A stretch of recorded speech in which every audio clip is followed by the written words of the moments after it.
Love ಮಾಕ್ಟೇಲ್ನ ನಿಲ್ಲಿಸಿ ಗೆಲ್ಲಿಸಿ ಪ್ರತಿ ಒಂದು ಎಫರ್ಟ್ ನಾವು ಎಷ್ಟು ಹಾಕಿದ್ದೀವಿ ನಮಗೆ ಗೊತ್ತು.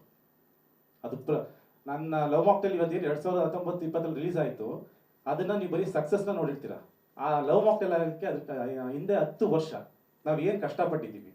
ಆ ಲವ್ ಮಾಕ್ಟೇಲ್ ಸುಮ್ಮನೆ ಆಗಿಲ್ಲ, ಆ ಫ್ರಾಂಚೈಸಿ 3 ಸಲ ಸುಮ್ಮನೆ ಬಂದಿಲ್ಲ. ನಮ್ಮ ಎಫರ್ಟ್ ಅಷ್ಟು ವರ್ಷದಿಂದ ಹಾನೆಸ್ಟಾಗಿ ಎಫರ್ಟ್ ಮಾಡ್ಕೊಂಡು ಬಂದಿರೋದಕ್ಕೆ ಇವತ್ತು ನಾವು ಬಂದಿಲ್ಲಿ ಕೂತಿರೋದು. ಇವಾಗ ಯಾರೋ ಬಂದ್ಬಿಟ್ಟು ಹಿಂಗೆ ಅಂದ್ಬಿಟ್ರೆ,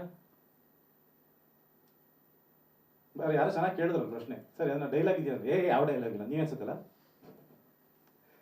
ಸೊ ಇಲ್ಲಿ ಆ್ಯಕ್ಚುಲಿ ನಾನು ವಾದ ಮಾಡೋಕ್ಕಿಂತ ಅವರೇ ಎಲ್ಲರೂ ಹೇಳ್ಬಿಟ್ಟಿದ್ದಾರೆ. ಆ್ಯಂಡ್ ಇನ್ನೊಂದು ತುಂಬ ಚೆನ್ನಾಗಿ ಹೇಳಿದ್ದಾರೆ ಆ್ಯಕ್ಚುಲಿ. ಸರ್ ಏನಕ್ಕೆ ಬಂದಿದ್ದಾರೆ ಸರ್, ಏನು ಬೇಕು? ಇಲ್ಲ ಯಾವ ಕಥೆಗಾರರಿಗೂ ಯಾವ ರೈಟ್ರಿಗೂ ಅನ್ಯಾಯ ಆಗಬಾರ್ದು ಸರ್. ಇದೊಂದು ಮಾತ್ರ ನೀವು ತುಂಬ ಕರೆಕ್ಟಾಗಿ ಹೇಳಿದ್ದಾರೆ. ಯಾವ ನಿಜವಾದ ರೈಟ್ರುಗಳಿಗೆ ಅನ್ಯಾಯ ಆಗಬಾರ್ದು.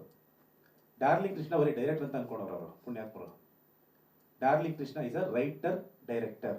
ನಾನು ಡೈರೆಕ್ಟ್ ಮಾಡೋಕ್ಕಿಂತ ಮುಂಚೆ I am a writer. First ನಾನು ಕತೆ ಬರೆದಿದ್ದೀನಿ, 4 ವರ್ಷ ಈ ಕತೆನ ನಾವು ಬರೆದಿದ್ದೀವಿ, ಬರೆದ ಮೇಲೆ ಡೈರೆಕ್ಟರ್ ಆಗಿರೋದು. ಸೊ ಅನ್ಯಾಯ ಆಗಬಾರ್ದು ಯಾರಿಗೆ? ನಿಜವಾದ ರೈಟರ್ಗಳಿಗೆ. ಯಾವುದು ಸೋಷಿಯಲ್ ಮೀಡಿಯಾದಲ್ಲಿ ಸಿಗೋ ಕತೆನ ಇಟ್ಕೊಂಡು, ಗೂಗಲ್ನಲ್ಲಿ ಸಿಗೋ ಕತೆನ ಇಟ್ಕೊಂಡು ಬಂದ್ಬಿಟ್ಟು ಇದು ನನ್ನ ಕತೆ ಅಂತ ಹೇಳ್ತಾವ್ರಲ್ಲ, ಇವ್ರಿಗೆ ಏನಾದರೂ ತಲೆಯಲ್ಲಿ ಕಾಮನ್ ಸೆನ್ಸ್ ಅನ್ನೋದ್ರಲ್ಲಿ ಇದೆಯಾ?